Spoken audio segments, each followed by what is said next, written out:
గాజు ఉంటుంది. చిన్న రాయి వేసినా వెంటనే పగిలిపోతుంది. కానీ ఇంకో గాజు ఉంటుంది, దానిపై బుల్లెట్ వదిలినా పగలదు. ఎందుకో తెలుసా? అది బలంగా అవడం కోసం వేడి చేస్తారు, మళ్లీ చల్లబెడతారు. అలా వేడి చల్లదనం అనే పరీక్షల్లో అత్యంత బలంగా మారుతుంది.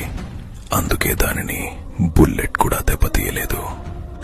అలాగే దేవుడు కూడా నిన్ను దృఢంగా తయారు చేయడానికి కొన్నిసార్లు గౌరవం, కొన్నిసార్లు అవమానం, కొంత బాధ, కాస్త సంతోషం, ఇలాంటి పరిస్థితిని దేవుడు నిన్ను పరీక్షింపచేసి నిన్ను ఎంతో శక్తివంతంగా తయారు చేయడానికి, నిన్ను గెలిపించడం కోసం మాత్రమే ఈ కష్టాలను పంపుతాడు. వాటన్నిటినీ నువ్వు తట్టుకుని నిలబడినప్పుడే నీకు ఓటమి తల వంచుతుంది, గెలుపు స్వాగతం పలుకుతుంది.